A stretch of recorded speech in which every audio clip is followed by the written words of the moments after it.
with enough prep time. I am your host, the Nerd Man, and today I'm coming to you with a bit of just breaking news. Charisma Carpenter has come out in support of Ray Fisher. And now I'm sure many of you who've watched my channel have followed how I have been covering the Ray Fisher news. And I've read just the beginning of this Charisma Carpenter. It's basically she's made a statement, and I've only read the beginning of it, but the beginning was very interesting, and so I stopped so that I could share my immediate reaction to some of the allegations. So I'm going to read through them with you, and I'll let you know my thoughts on it regarding Josh Whedon. Now, I don't think I've ever really stood up for Josh Whedon in this whole situation. I've always said I think he probably was an asshole, just to clarify. But I also have been, fairly critical of the approach that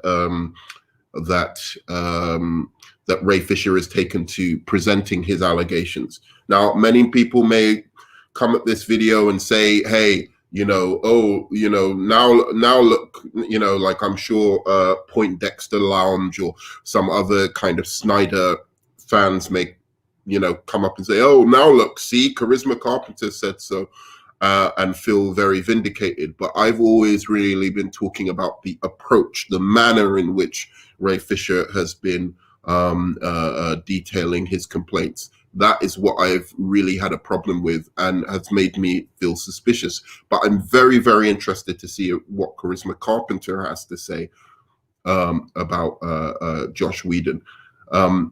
Okay. So here we go. The very, very beautiful Charisma Carpenter. So I'm going to go to her Twitter page now and look at some of the allegations. I will say I have read up on the allegations before about Josh Whedon, and I haven't found them very compelling up until now. So hopefully she may be able to change my mind. But generally speaking, the accusations against Josh Whedon haven't struck me as completely as being that compelling. It's like his ex-wife thinks he's an asshole because he cheated on her. That's none of my business. So let's read what Charisma Carpenter has to say. So. For nearly 2 decades, I have held my tongue and even made excuses for certain events that traumatized me to this day. Josh Whedon abused his power on numerous occasions while working together on the sets of Buffy the Vampire Slayer and Angel. While he found his misconduct amusing, it only served to intensify my performance anxiety, disempower me. Trust me, it affects my performance anxiety too, Charisma.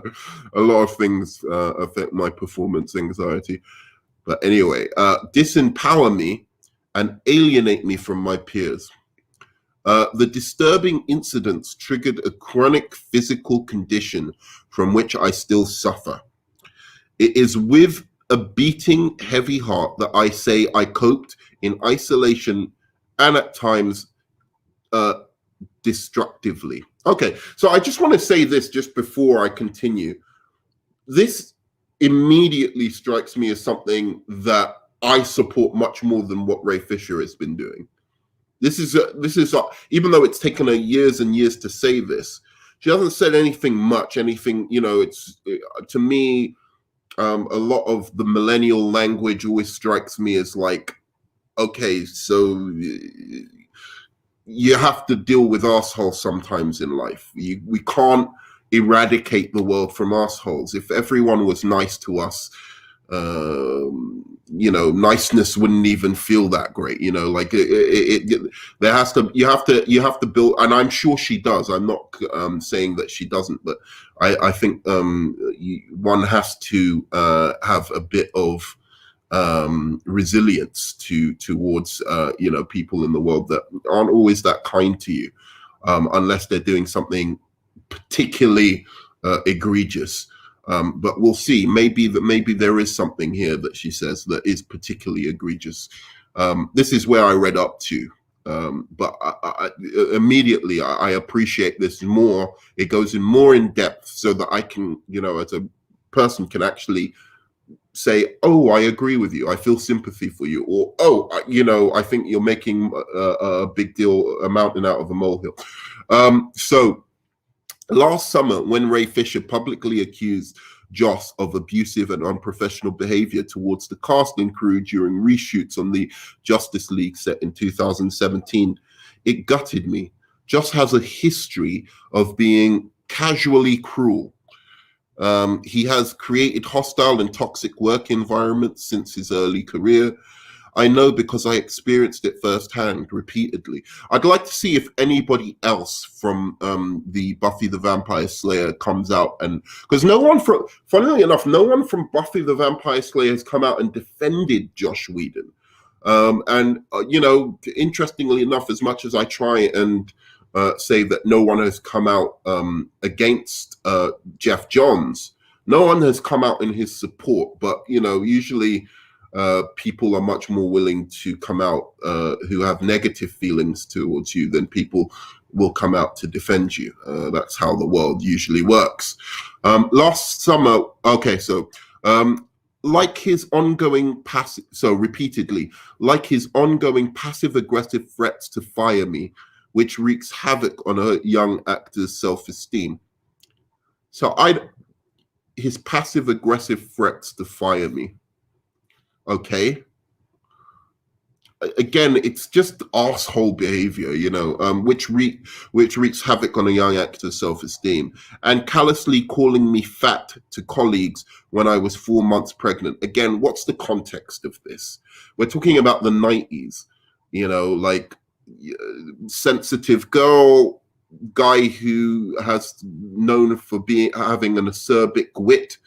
Who's probably just joking, it's like, or callously, these words that are used, or callously. I know people who are, very friendly with a pregnant woman and have called them, fat or something like that, just as a joke one time. I suppose if they do it like consistently, I don't know how women feel, but like men are always razzing each other for anything.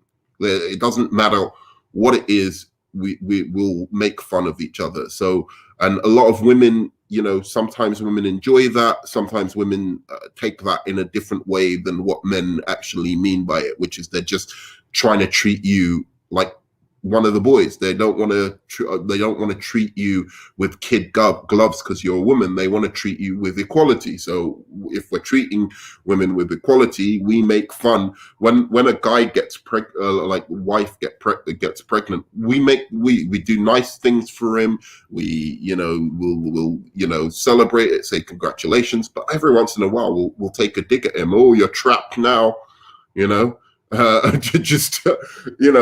take some kind of dig at the person because it's a friendly dig, and maybe that's what he thought it was, or maybe he was really being mean. I don't know. He was mean and biting, disparaging about others openly, and often played favorites, pitting people against one another to compete and vie for his attention and approval. Okay, again, he's being an arsehole. He called me for a sit-down meeting to interrogate and berate me regarding a rosary tattoo I got to help me feel more spiritually grounded in an increasingly volatile work climate that affected me physically. Josh intentionally refused multiple calls from my agents, making it impossible to connect with him to tell him the news that I was pregnant. Finally, once Josh was appraised of the situation, he requested a meeting with me in that closed door. See if anyone's watching. Nope, nobody's watching. Tell him the news that I was pregnant. Finally, once Josh was apprised of the situation, He requested a meeting with me. In that closed door meeting, he asked me if I was going to. Oh, wait, I've missed something. He called me in for a sit down to interrogate and berate me regarding a rosary tattoo I got to help me feel more spiritually grounded in an increasingly volatile work climate that affected me physically. Josh intentionally refused multiple calls from my agents, making it impossible to connect with him to tell him the news that I was pregnant. Um, okay, but like you don't know that he intentionally did that, but yeah, sure. You can presume he intentionally did that, but yeah, I see what she's saying. This already sounds bad, so let's go on. Finally, once Josh was appraised of the situation, he requested a meeting with me. In that closed door meeting, he asked me if I was going to keep it. But sorry, that's not funny.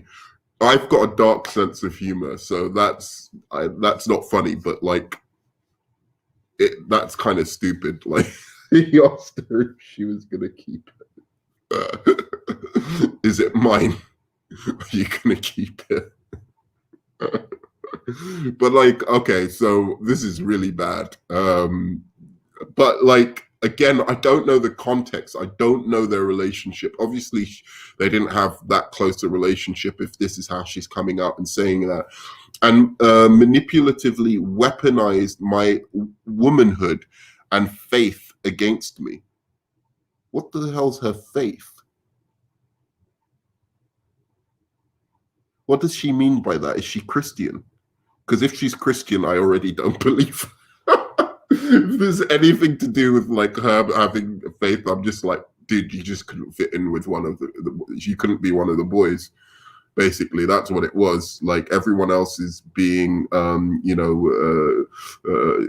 having, and I don't mean this badly. I'm just saying that I've dealt with lots of types of women, and well, I'm not going to go into it because it's going to sound, no matter how I say it, it's going to sound wrong. But what I mean is that I find the sense of humor sometimes of people who are deeply faith-based, trying to deal with people who are not, who have a sense of humor that is irreverent and that is almost bordering on kind of nihilistic. May not, the two don't mesh well. And I have that kind of sense of humor, and I've often offended probably people of faith just because I don't care, and it's not my business that you are Christian. I have freedom to speak and have my sense of humor, and I don't care if you're Christian or whatever you may be. Just like you shouldn't care if I'm atheist, you should be able to speak your mind and say what you want, right? That's what a free society is about. But anyway, I don't know what she means by that. So where were we? To help me grow spiritually. And then she said, my womanhood and my faith against me. He proceeded to attack my character, mock my religious beliefs, there we go, accuse me of sabotaging the show, and then unceremoniously fired me the following season once I gave birth. Again, I don't like, do you know what I mean? I think that's awful. If he fired her, if everything she said happened exactly as she said it, and there's no other side to this story, then then that's terrible. I mean, there's no justifying firing a woman for being pregnant. That's all I'm interested in. Mocking faith. I mean, he's Josh Whedon. Listen to his sense of humor. He's the kind of guy who's probably always thinking of, I don't. You need to know what you're getting into in a professional environment where you're working with a bunch of people who probably aren't that religious and are quite liberal minded. Just like if I was going to work in a church or going to work in a Christian organization, I would reorganize the way I I interact with people and the way I think about things on the basis that I'm working, alongside Christians. I know that there are people who just sometimes are of faith, who come into a situation of people who don't share that faith, and it's kind of like there's an imposition or into it's kind of like always standing back kind of. I don't know how to explain it. It's really hard to explain, and not all religious people do this. I've got very many great religious friends who are awesome, and it's not all religious people who do this, but it's some that put their faith before before being able to socially assimilate into a situation. And I'm not saying that they should abandon their faith completely or not do things that they believe in on the basis of being in an environment where you're around people who have very different types of perspectives from you. But essentially just be mindful that not everyone believes in and holds things as sacrosanctly as you do. People may mock God or mock certain tenets of faith, or I don't see that as abuse. And maybe it is toxic. I don't know. Maybe that's why she was singled out from the cast, because she may have been like the only person of faith in the cast. I imagine like she was one of the only people, and she probably did feel singled out and lonely as a young, and I feel sorry for her on the basis of that. But I have some tolerance, a lot of tolerance for people of faith, but at the same time, I want to be able to make any joke that I want to make that isn't like extremely offensive, or say what I want to say, without being feeling that I'm going to be judged on some theological a moral level or moralistic level. It's like it's my soul, right? If I want to go to hell, let me go to hell, but I want to say what I want to say, and I want to do what I want to do. But firing someone for being pregnant, that's wrong. Straight up, you can't do that. But didn't she go on to be an angel? So at 6 months pregnant, I was asked to report to work at 1 a.m. after my doctor recommended shortening my work hours. Due to long and physically demanding days and the emotional stress of having to defend my needs as a working pregnant woman, I began to experience Braxton Hicks contraction. It was clear to me the 1 a.m. call was retaliatory. See, that is significant. Now, that is something really significant. That's truly bordering. That's gone into the unprofessional.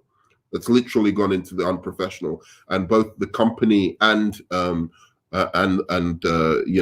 Josh Whedon should be ashamed of that kind of behavior. You can't justify that. She's pregnant. Her doctor recommends something, and you say, "Oh, I'm more medically trained and knowledgeable than you, doctor." No, charisma's coming in today at 1 a.m. It's bullshit. And that was the thing. I think the things have vastly improved now around women's rights in terms of working in pregnancy. You just don't see that on TV shows. If a woman's pregnant during a TV show, they don't get hassled for it. It's not a big problem. They write it into the show. I remember Lisa Kudrow from Friends famously got pregnant in like one of the key seasons, and she didn't have. There was nothing coming up till then that explained why she would be pregnant. It's not like she had a husband or boyfriend or something like that. But they cleverly found a really, a good way to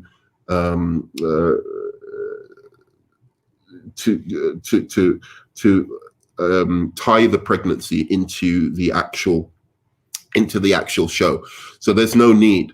I know it's a lot of hard work, but you've got a huge writing staff. They should be able to do it. The human race has to go on, and part of the human race going on is women giving birth and having children. So yeah, that's awful. So back then, I felt powerless and alone, with no other option. I swallowed the mistreatment and carried on. After all, I had a baby on the way, and I was the primary breadwinner of my growing family. Unfortunately, all this was happening during one of the most wonderful times in new motherhood. All that promise and joy sucked right out, and Josh was the vampire. Wow, that's good. I see what you did there, Christina Carpenter. Despite the harassment, a part of me still sought his validation. I made excuses for his behavior and repressed my own pain. I have even stated publicly at conventions that I'd work with him again. Only recently, after years of therapy and a wake-up call from the Time's Up movement, do I understand the complexities of this demoralized thinking. It is impossible to understand the psyche without enduring the abuse. You see, she's really going into this. I mean, like, her motives, why she's changed her mind and all of this kind of thing. Our society and industry vilify the victims and glorify the abusers for their accomplishments. The onus is on the abused with an with an expectation to accept and adapt to be employable. No accountability on the transgressor who sails on unscathed, unrepentant, remorseless.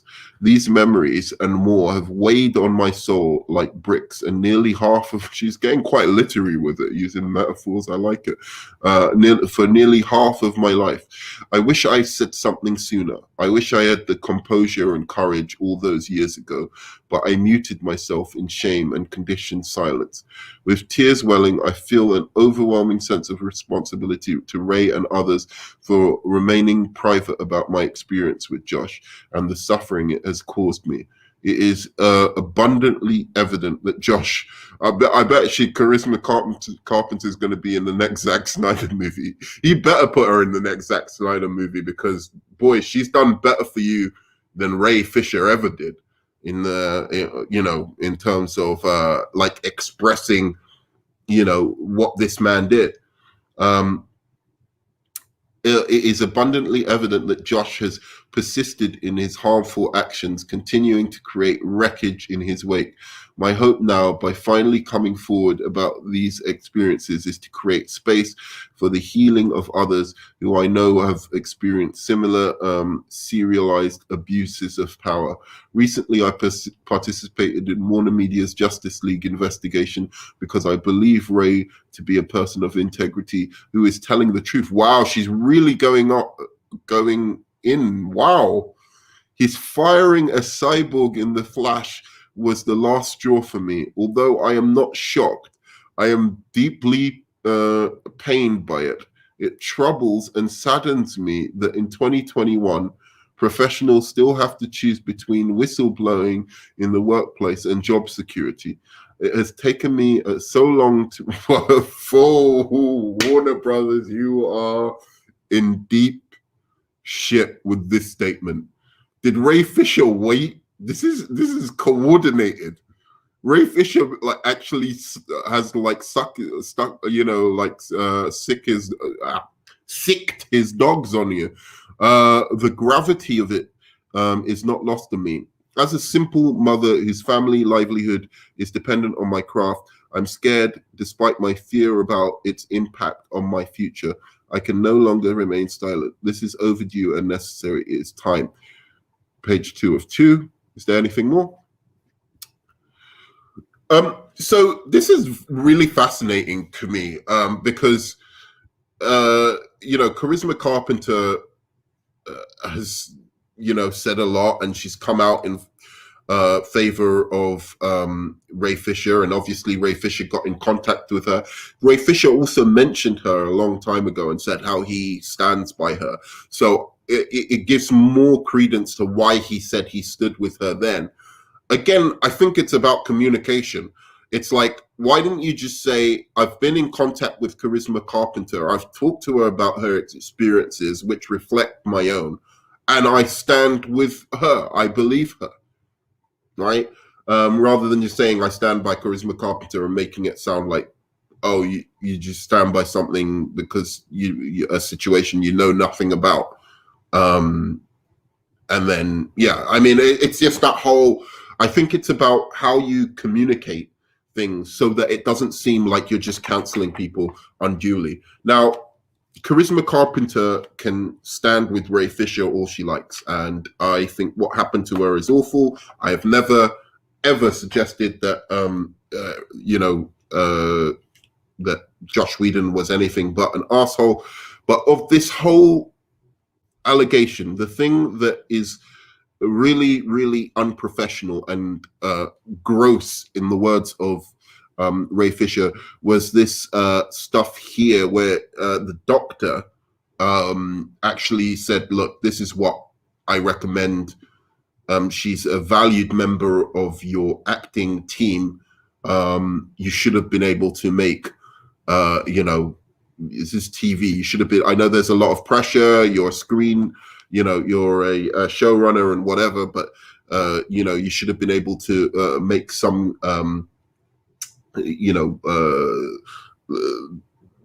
exceptions for this situation of her being pregnant, and made it a kind of nice working environment.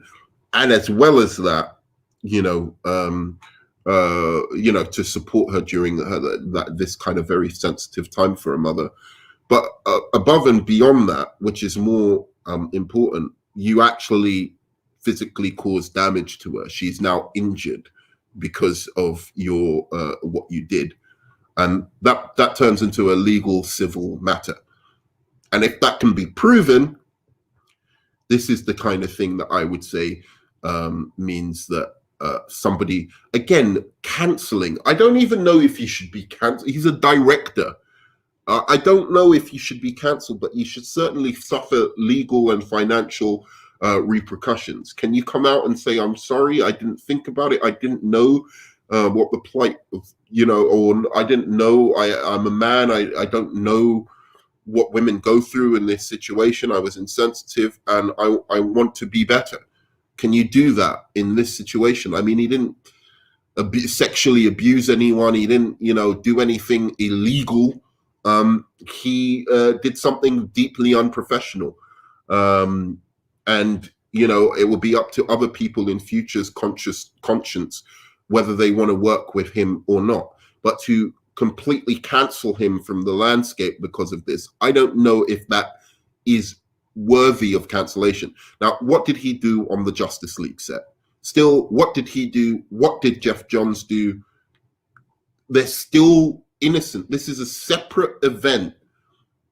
And yes, it gives weight, and certainly it definitely means that Ray Fisher becomes that much more believable what he's saying. But nonetheless, I cannot judge the full situation until I have the full facts. That's like being in a court case, and then the first witness comes in for the prosecution, and then going, and they give a full story, and then the jury just saying, okay, the guy's guilty. I don't care what the guy, and the prosecution say, I'm not even going to show you the rest of my case. I'm just going to say that he was bad. Yeah, he did it, right? Just from the first witness, and then I'm not going to show you the rest of the case. And the jury just goes, oh, the guy's guilty. I still need to know the rest of the case. And I don't know. I think it's horrible. I mean, really, really horrible what happened to Christina Carpenter. But mainly it was him being mean. The most of it was him being mean, religiously insensitive, this kind of thing. It wasn't, this guy needs to be cancelled from the landscape. And I doubt very much that I want to know what he did on the Justice League, basically. This helps Ray Fisher's case a lot, but it only helps insofar as it says that Josh Whedon's a bad guy. It doesn't say that Walter Hamada's a bad guy. It doesn't say that Jeff Johns is a bad guy. In they are probably bad guys, but not in terms of having done something that is illegal or deeply immoral and unprofessional, so much so that it's an actionable offense. That's what is really, really important that we have to hold in our minds here. What he did to Charisma Carpenter and what she detailed and outlined was an actionable offense. And it helps Ray Fisher's case more. But I hope from everything that Ray Fisher has been doing that Josh Whedon did something even worse, because even Charisma Carpenter's accusation, in my mind, is something that somebody should be punished for, that somebody should get financial compensation for, that maybe, the person should have to really atone and apologize for what they've done. But I don't know if it's scorched earth. This person should go with the Gary Glitters and the Harvey Weinsteins of the world. I don't know that. That's just being an asshole. That's being a really bad asshole. And actually creating an unsafe work environment situation. So that's me. That's my thoughts on Charisma Carpenter. I want to thank her for her candid response and being so open to share her experiences. And I think, I don't like to use the word brave, but in this case, I do think it's brave. She seems like a very sensitive and forgiving young woman, which is why she defended her abuser all these years. And he's, I don't know that he's ever come out and publicly apologized for that, but I think in this case she was very brave, and I salute her for coming out and telling us what happened to her. We'll wait for Josh Whedon's reply. Still innocent until proven guilty, but we'll wait for Josh Whedon's reply. I've heard about this a long time ago, so I believe this story. Anyway, thanks again. Please like, subscribe, tell me what your thoughts are.